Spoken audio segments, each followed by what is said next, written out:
अनेकांना सकाळी उठल्यावर फ्रेश वाटत नाही, पण यावर एक सोपा आयुर्वेदिक उपाय आहे. चला बघूया. बऱ्याचदा दिवसाची सुरुवातच आळसाने आणि मरगळीने होते. म्हणजे सकाळी उठूनही अनेकांना फ्रेश वाटत नाही, उलट दिवसभर थकवा जाणवतो. यालाच म्हणतात शरीरातील ऊर्जेचं असंतुलन. सोप्या भाषेत उत्साहच कमी असतो. पण यावर एक अगदी सोपा आणि नैसर्गिक उपाय आहे, तोही अगदी सहज करता येण्यासारखा. तो उपाय म्हणजे सकाळी फिरायला जाणं. हा फक्त व्यायाम नाही, तर एक प्रकारचा उपचारच आहे. चला तर मग पटकन बघूया या सोप्या सवयीचे 9 आश्चर्यकारक फायदे. या एका सवयीमुळे आरोग्यात 9 मोठे सकारात्मक बदल घडून येतात.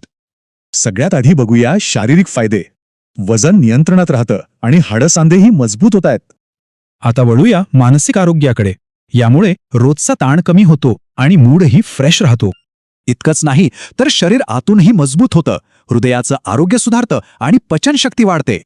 म्हणजेच काय, तर सकाळची एक छोटीशी वॉक आपल्याला असंतुलनातून संतुलनाकडे घेऊन जाते. याचाच अर्थ आळसाची जागा ऊर्जा घेते आणि तणाव जाऊन मनःशांती मिळते. शेवटी आरोग्य हीच खरी संपत्ती आहे, आणि ही सवय म्हणजे त्याच संपत्तीमधली एक छोटी गुंतवणूक. तर मग विचार करा, उत्तम आरोग्यासाठी आपलं पुढचं छोटं पाऊल कोणतं असेल?